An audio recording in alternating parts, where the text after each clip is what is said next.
Oil bounces from $86 a barrel. Stocks overbought. Bonds showing signs of cracking. Bank of Japan, big announcement this week. And the unemployment report at the end of the week. There's a lot to go over. Let's get it going.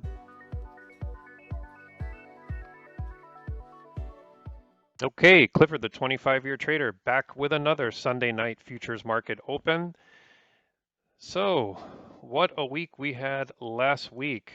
Stocks rallied hard. I mean, but if you look at this rally, you could see that it's pretty much overbought right now. So I definitely think a pullback is coming.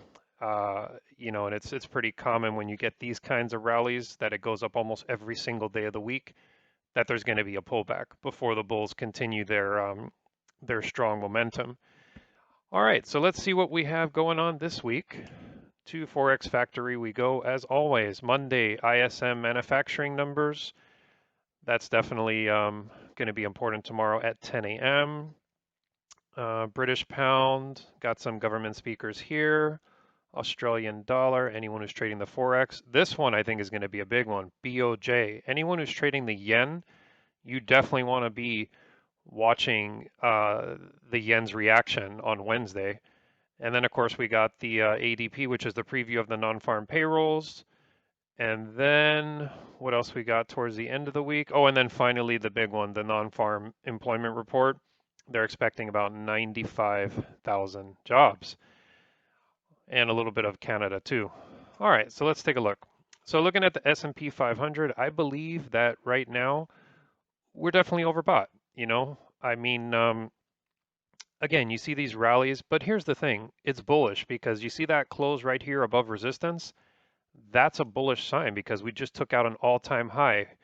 But a lot of times you'll see the market retest support after taking out all-time highs. So if we get a pullback down here, let's say 188 points or 200 points where it is now, that would be a perfect buying opportunity to buy the dip at 73.50 over on the NASDAQ NQ. Same thing, we could find support somewhere around here, 28,719.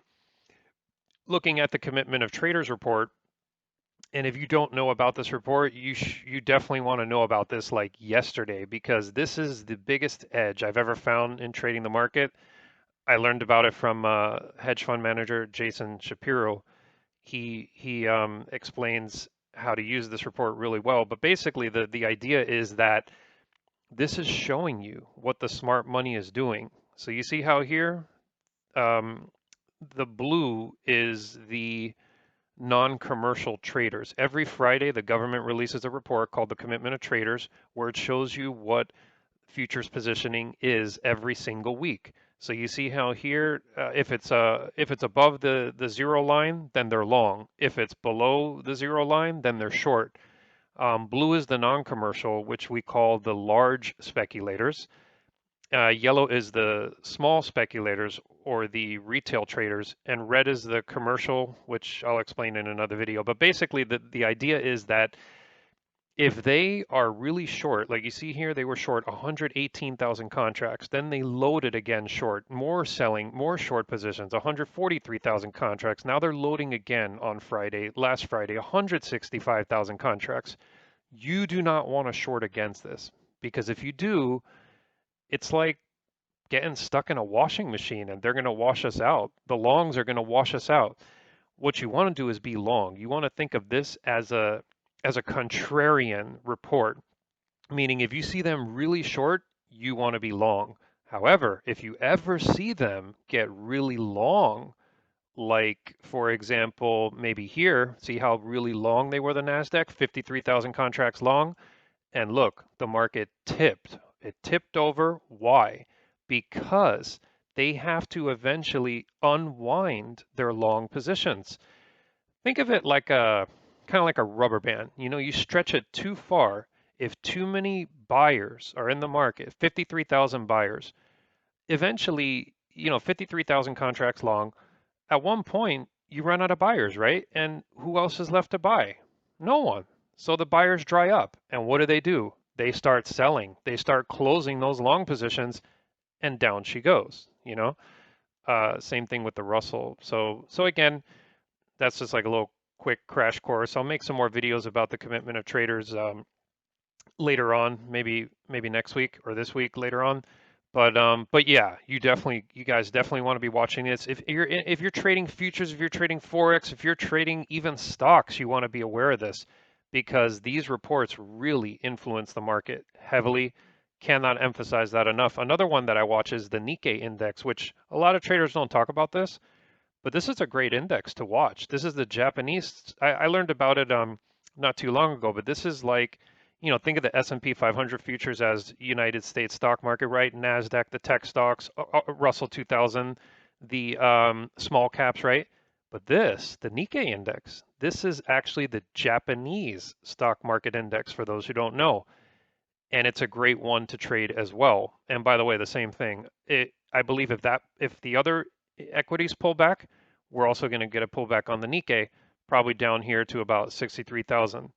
But as you see here, they're not short they're not really short right now, the Nikkei.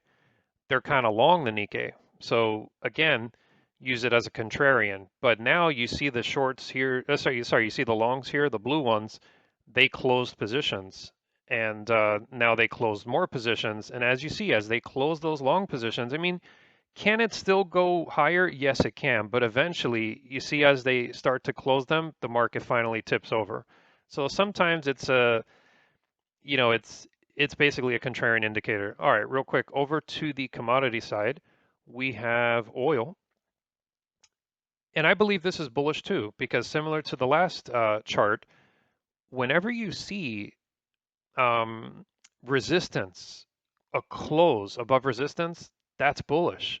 I mean, they may be talking about peace talks, talking about oil going back to $60 a barrel, but the charts tell a different story. The charts are showing you right here. Here was the high in oil, right? It was 103, right? But look at this day right here, Monday, May 18th, whatever. This thing closed above the all-time high. Look at the closing price, 104.38. I don't care how many times they tell me about peace talks. If I see the chart has a break above resistance, that's got to be bullish in my book until it closes below support. Now, I don't have a crystal ball, but as you see so far, $85 is holding. And again, very similar to the stock market, when you get a close above all-time highs, watch for a test below support, which is here. And as you see, support's holding so far. Could it crash to $60 with peace talks? Yeah, absolutely it could. Nothing is, sure set in stone for trading, but if you're looking at price action, you don't need indicators to see this. You could see support, you could see resistance, you could see the open, you could see the high, and you could see the close. And in my opinion, those are the best things. Also, if you look at the COT on oil, they're really long. So, so that's definitely bullish too. All right, real quick on gold. Well, not much going on in gold. Silver, US dollar. Now, usually if commodities are bullish, like oil, then usually the dollar is bearish because usually commodities and US dollar has an inverse relationship to each other. So usually if the dollar's falling, commodities are rising. If the dollar's rising, commodities are falling, that kind of thing. Real quick on the currency side, there was one thing I wanted to show everyone real quick. So it says, see here what I mean again. See, look at the pound. This is the British pound, right? Let's say you're trading the Forex, the British pound.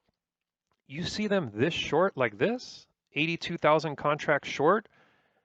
Why on earth would you want to short here? Everyone and their mother is short. That's like jumping into an ocean of shorts. You know what I'm saying? And look, did it sell off a little bit more? Yeah, it did. But look when they closed those short positions. Boom, market freaking catapults all the way 400 pips. And we're like, oh man, my indicator showed me that. No, there was no indicator. It was showing on the government reports right here. Forget about the indicators. We don't need them. Well, in my opinion, I'm not like an indicator hater or anything, but I don't think you need indicators. Indicators lag. Like when big moves happen, your indicator will be like, oh, go long, go short, and the move already happened. You already missed the move. It's like I used to trade with them, but then once I learned price action, I'm like, never again. Never again will I touch those indicators. All right, real quick. So Aussie, CAD, what else we got? Oh, see here's another one. See, they're getting really short the CAD right here. Now, it doesn't work all the time. I'm not going to say the report is guaranteed that you're going to make a profit, but most of the time you will. Look, see what I mean? Look how short they are the Canadian dollar. 163,000 contracts short. Look what happens. As they start to unwind those short positions, the market catapults. Does it always work? No, but a large amount of time it does because it's not rocket science. You're just when these people start closing positions, they have if everyone's short, they have to buy to get out, which means their stops are getting hit, and it's kind of painful. It's called a short squeeze, but when it happens, it's a profitable opportunity when it happens. See here again, boom, market catapults. Why? Because they were overbought, oversold, and look at right now, they're getting back to that oversold level on the Canadian dollar. Perfect example. 79,000 contracts. They just dropped down from 32,000 down to another 68,000, and they're oversold again. Does this mean buy the Canadian dollar now? Not necessarily, but it means don't short it because now what's a good now maybe you want to buy it when I mean, I don't use indicators, but like if someone did use indicators, they might want to buy it when they see an indicator tell them to buy it. But what I do is like if I see them really short, I watch for the break above resistance. Then I'll go long. So like, I see them really short here. I see resistance here. Boom. I see the close above resistance. That's it. That's all I need. I am jumping on that and going long at that point because now I have a report showing me they're oversold. Plus I have a chart confirmation breaking above a level that that has held. So okay, one more here, the yen, and then we'll wrap up this video. The yen, this is one I've been watching a long time.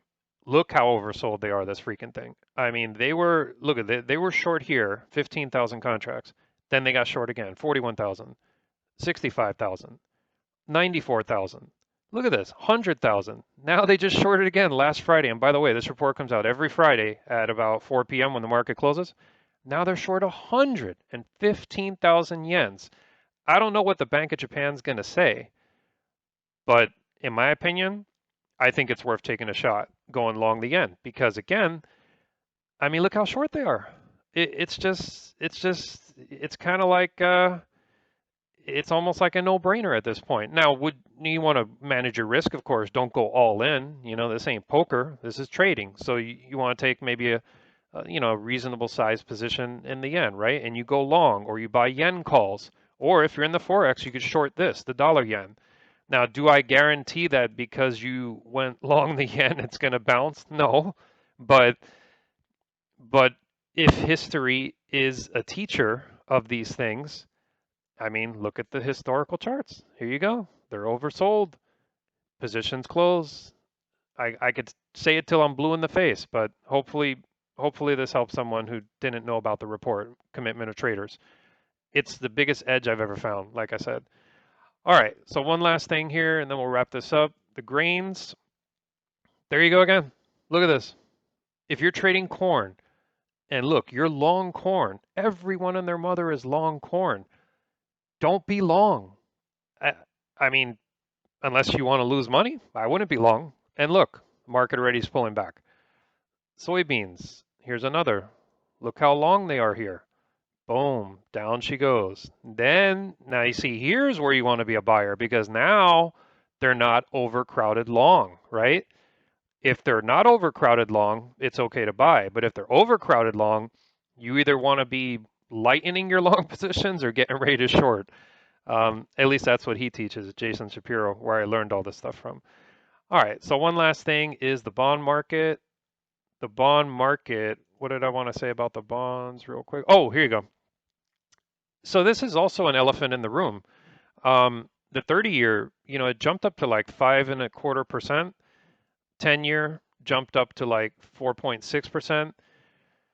This was very, bearish stocks. Now it's pulled back. So let's see what happens. But if inflation fears are still there, I think that there's a lot That's a lot of fear that still could be in the market. But definitely one thing's for sure this week, what I'm going to be watching for, a pullback in equities for sure, because this thing is way overbought. I mean, definitely I'm bullish, but not until we get a pullback because it's way overbought.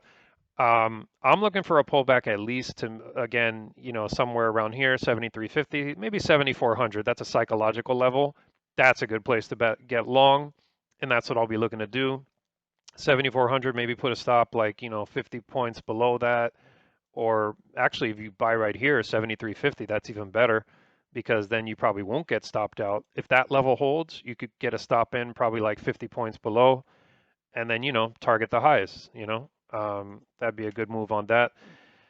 So that's what I'm doing in summary this week. I'm going to be watching for a dip in the S&P 500, dip in equities, dip in the NASDAQ, dip in Russell, and then I'm also going to be watching for a continuation of the uptrend in oil and the war trade. And again, the war trade is short stocks, although I'm not shorting them.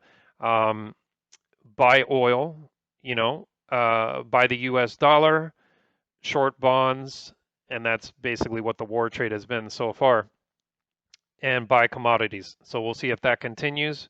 But yeah, for me this week, the biggest takeaway is look for a pullback in the indexes. And finally, I'm going to be watching that yen closely to see if they unwind this week. I took a small long position, so let's see what happens. That's about it for this video. If you guys enjoyed the video, feel free to like, subscribe, put your comments below. Look forward to seeing all of you guys in the next one. And never risk more than 1 to 2% of your account on any given trade, and always expect the unexpected each and every time you enter the market. Have a great trading week, guys.